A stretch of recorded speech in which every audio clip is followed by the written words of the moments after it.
നമുക്കിന്ന് നല്ല സോഫ്റ്റായിട്ട് എണ്ണ അധികം ഒന്നും കുടിക്കാത്ത പൂരി എങ്ങനെ തയ്യാറാക്കാമെന്ന് നോക്കാം. അതുപോലെ പൂരിയുടെ കൂടെ കഴിക്കാൻ പറ്റുന്ന നല്ല ടേസ്റ്റി ആയിട്ടുള്ള ഉരുളക്കിഴങ്ങ് കറിയും തയ്യാറാക്കാം. നല്ല സോഫ്റ്റ് ആയിട്ടുള്ള പൂരിയാണ്. പൂരി തയ്യാറാക്കാൻ 2.5 ഗ്ലാസ് ഗോതമ്പ് പൊടി എടുത്തിട്ടുണ്ട്. ഇതൊരു ബൗളിലേക്ക് ഇട്ട് കൊടുക്കാം. ഇനി ഇതിലേക്ക് ചേർക്കുന്ന 2 ഇൻഗ്രീഡിയൻസ് കൊണ്ടാണ് പൂരി സോഫ്റ്റായിട്ടും കുറച്ച് ക്രിസ്പി ആയിട്ടും ഇരിക്കുന്നത്. 2 ടീസ്പൂൺ റവ, 2 ടീസ്പൂൺ മൈദ. ഇത് രണ്ടും ഗോതമ്പ് പൊടിയിലേക്ക് ഇട്ട് കൊടുത്ത് നന്നായി മിക്സ് ചെയ്യണം.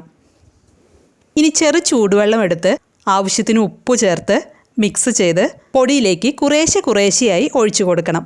എനിക്കിവിടെ 2.5 ഗ്ലാസ് പൊടിക്ക് 1 ഗ്ലാസ് വെള്ളമേ വേണ്ടി വന്നുള്ളൂ. ഓരോരുത്തർ ഉപയോഗിക്കുന്ന പൊടിക്ക് അനുസരിച്ച് വെള്ളത്തിൻ്റെ അളവിൽ ചെറുതായിട്ട് മാറ്റം ഉണ്ടാവും.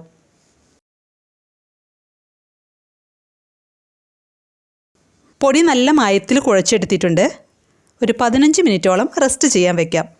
അതിനുശേഷം ചെറിയ ഉരുളയെടുത്ത് പരത്തിയെടുക്കാം.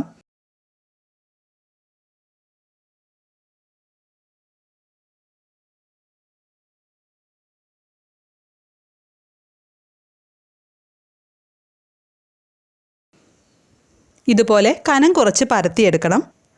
ഒരുപാട് നൈസായിട്ട് പരത്തരുത്, എണ്ണയിലേക്ക് ഇടുമ്പോൾ പൊട്ടിപ്പോകും. പരത്തിയെടുത്ത പൂരി ചൂടായി കിടക്കുന്ന എണ്ണയിലേക്കിട്ട് വറുത്തെടുക്കാം. സ്റ്റൗവിൻ്റെ ഫ്ലെയിം മീഡിയത്തിനും ഹൈക്കും ഇടയിൽ വെച്ച് വറുത്തെടുക്കണം. ഒരു സൈഡ് ആവുമ്പോൾ മറിച്ചിട്ട് കൊടുക്കാം.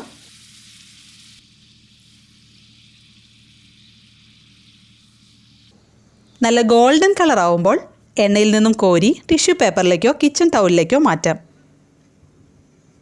ഇതുപോലെ എല്ലാ പൂരിയും വറുത്തെടുക്കണം. നല്ല സോഫ്റ്റ് ആയിട്ടുള്ള പൂരി റെഡി ആയിട്ടുണ്ട്. അടുത്തതായി ഈ പൂരിയുടെ കൂടെ കഴിക്കാൻ പറ്റുന്ന ഉരുളക്കിഴങ്ങ് മസാല തയ്യാറാക്കാം. മീഡിയം സൈസിലുള്ള 3 ഉരുളക്കിഴങ്ങ് എടുത്ത് ക്ലീൻ ചെയ്ത് ചെറുതാക്കി കട്ട് ചെയ്തെടുത്ത് ഒരു കുക്കറിലേക്ക് ഇട്ട് കൊടുക്കാം. കൂടെ 1 ക്യാരറ്റ് ചെറുതാക്കി കട്ട് ചെയ്തത്, 1/4 ടീസ്പൂണിന് താഴെ മഞ്ഞൾപ്പൊടി, ഉപ്പ്, വെള്ളം ഇതെല്ലാം കുക്കറിലേക്ക് ഇട്ട് കുക്കർ അടച്ച് ഉരുളക്കിഴങ്ങ് ക്യാരറ്റും വേവുന്നതുവരെ വേവിക്കണം. ഉരുളക്കിഴങ്ങ് വേവുന്ന സമയം കൊണ്ട് ഇതിലേക്ക് വേണ്ട സവാള വഴറ്റിയെടുക്കാം. ഒരു ചട്ടി ചൂടാക്കി വെളിച്ചെണ്ണ ഒഴിച്ച് വെളിച്ചെണ്ണ ചൂടായി വരുമ്പോൾ 1/2 ടീസ്പൂൺ കടുക് പൊട്ടിക്കഴിയുമ്പോൾ 1/2 ടീസ്പൂൺ ഉഴുന്ന്, 2 വറ്റൽമുളക് ഇതെല്ലാം ചട്ടിയിലേക്കിട്ട് ഇളക്കി ഉഴുന്നും മുളകും മൂത്ത് വരുമ്പോൾ 1 ടേബിൾ സ്പൂൺ ഇഞ്ചി അരിഞ്ഞത്, എരിവിനാവശ്യമായ പച്ചമുളക്, കറിവേപ്പില ഇതെല്ലാം ചട്ടിയിലേക്കിട്ട് 1/2 മിനിറ്റ് ഇളക്കിയതിന് ശേഷം മീഡിയം സൈസിലുള്ള ഒരു സവാള കനം കുറച്ചരിഞ്ഞത് ചട്ടിയിലേക്ക് ഇട്ട് കൊടുക്കാം. സവാള വഴറ്റിയെടുക്കണം. ബ്രൗൺ കളർ ആവൊന്നും വേണ്ട, ഒന്ന് വാടി വന്നാൽ മതി. ഈ പരുവത്തിൽ വേവിച്ച് വെച്ച ഉരുളക്കിഴങ്ങും ക്യാരറ്റും ചട്ടിയിലേക്കിട്ട് മിക്സ് ചെയ്യണം. കുറച്ച് ചൂടുവെള്ളം ചട്ടിയിലേക്ക് ഒഴിച്ച് എരിവൊക്കെ ഉരുളക്കിഴങ്ങിലേക്ക് പിടിച്ച് കറി കുറുകി വരുന്നതുവരെ 2 മിനിറ്റോളം കറി തിളപ്പിക്കണം. കറി ഒരുപാട് കുറുകി പോകരുത്, തണുക്കുമ്പോൾ വറ്റിപ്പോകും. അതുകൊണ്ട് കുറച്ച് ലൂസായിട്ടുള്ള പരുവത്തിൽ വേണം സ്റ്റൗ ഓഫ് ചെയ്യാൻ. കറി റെഡിയായി വന്നിട്ടുണ്ട്. അവസാനമായി 1 ടീസ്പൂൺ നെയ്യ് ചേർത്ത് കൊടുക്കാം. നെയ്യ് ചേർക്കുമ്പോൾ നല്ലൊരു ഫ്ലേവർ കിട്ടും കറിക്ക്. ഒരു പിടി മല്ലിയില കൂടി ചേർത്ത് സ്റ്റൗ ഓഫ് ചെയ്യാം. ഉരുളക്കിഴങ്ങ് കറി റെഡിയായിട്ടുണ്ട്. പൂരിയുടെ കൂടെ നല്ലൊരു കോമ്പിനേഷനാണ് ഈ കറി.